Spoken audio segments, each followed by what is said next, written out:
naka sa voyage bi. Tu peux pas t'imaginer, chérie.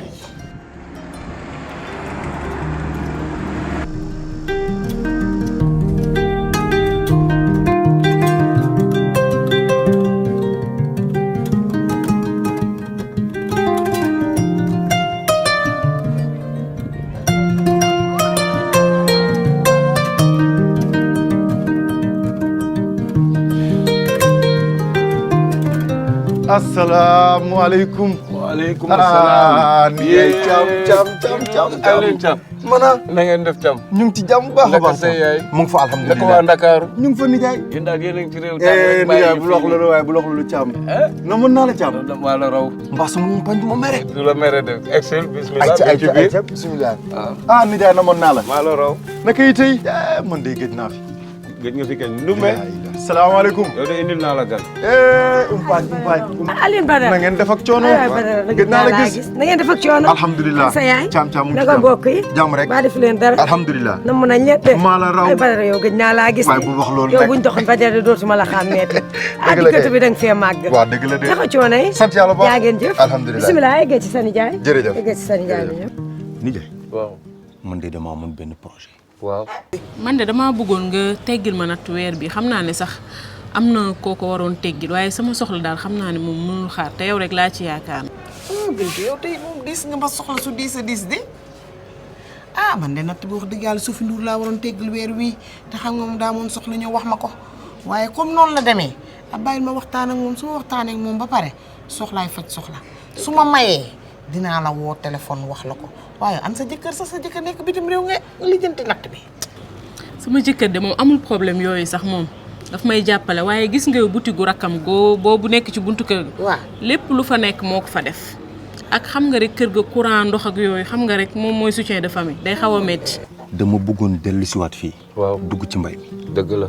te bi ma ko xalaatee. waaw. sama xel dem ci yow. dëgg la naa ñëw nga xelal ma ci bu baax a baax. est-ce que man de su ma sañoon xale yi ci dëkk bi yëpp dellu si liggéey seen suuf yi bàyyi yi ndax ñii dem nañu Europe ñii ña nga Ndakaaru ñii ngi topp gaal yi di dem te bàyyi fii seen alal yi bàyyi seen suuf yi bàyyi yi.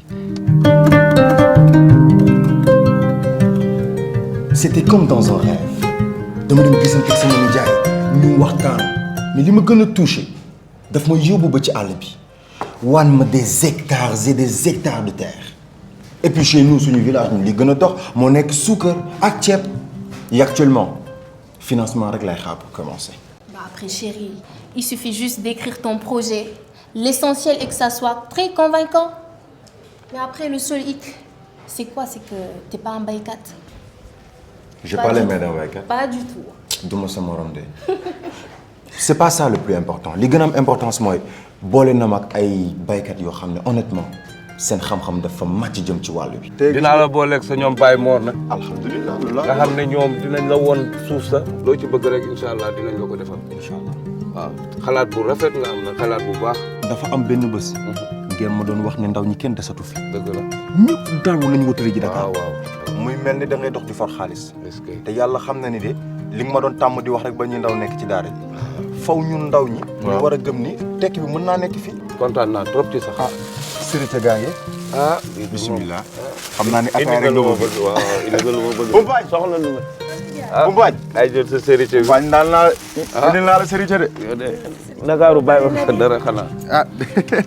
su ma sañoon sa indi nijaay lu gën a gën bëgg nga indi nag war gaak suukar. ataaya rek man kay ataaya rek laay naan. ko benn yoon. Mbadou akul kay tey man may ataaya. tey de moom waaw tey moom yaa ko. jërëjëf may lii yaa ko moom. Tu peux y arriver chérie. Il suffit juste de bien écrire ton projet et ça peut marcher. Et ça doit marcher. Ça doit marcher. Ce projet, j'y tiens, ça doit marcher. Parce que bi ma demee sama village am naa lu ma fa neex mais aussi il y a des choses yoo xam ne yu ma fa naxay. bi ma demee village je voyais que des vieux. Que des vieux. jeunes yëpp dem nañ immigré ci. la moitié gisatuñ leen. la moitié ñeneen ñi dee nañ ci géej gi wala ci désert bi. Et puis ce qui est vraiment malheureux mooy ñi fa toog au moins nga foog ne am nañu tuuti jom bu ñu war a mën a déclater seen dund bi foofu noonu ci village bi mais ñoo ñooy xaaraat beneen oto wala leen yóbbu ngir mën a tuur si Dakar. Mais bon sang, quand est-ce qu'ils comprendront que tout ça c'est des illusions? Loolu ay nax kese la. Ils doivent comprendre cela quand même. Ils vont comprendre le jour où un jeune bu jóge fii à Dakar fi ñu foog ne fii nii la dëkk bi neexee dem wutali ci encore une fois leur village suuf si ñu fa abandonné man j'y crois je veux faire partie des personnes yoo xamante ne si ils y tiennent pour dem pour bayaat ko woo ko su takkaayu jaral na ma lu ne. Tu vas en faire partie, chérie. J'ai confiance en toi. Tu peux y arriver et ça c'est un argument de taille que tu vas mettre dans ta lettre de motivation, d'accord? Je vais le faire. te yow yaa may épaulé. danga may jàppale ci taa Sophie rek xam naa yow boo ko convaincre dina nangu xam nga rek ñun ñëpp ñoo bokk natt bi. wallaay dëgg la. man moom delloo la ko moom du problème dinaa ko delloo bu soobee yàlla bala ngeen koo soxla. Et j'oublie un truc. Dans le cadre du financement de nos projets, j'aurais besoin d'une personne ressource qui va s'occuper du site internet et tout ce qui est e-commerce. Et j'ai pensé à Elage.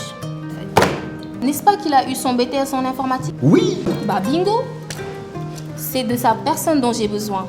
Mais le seul problème mooy booy bu con bi lenn rek a nekk ci boppam bi muy tukki gisul lu dul tukki mook fa sa yam benn allure la mu nekk ci kanam tukki rek la gis. Et dès que j'aurai le financement avec ADPME, bien sûr j'aurai 3 mois de formation de bourse. loolu ça va être extraordinaire. Bah bien sûr. Et puis boo ko defee je te promets une chose. Quoi? duma la takkal ñaareel. Tu m'amènes une ñaareel ici, moi je te kill. Je rigole juste. Ah De bah. toute façon, Tant mieux. ça va être extraordinaire. Et je pense que Tekki, ça commence à redevenir vérité et réalité.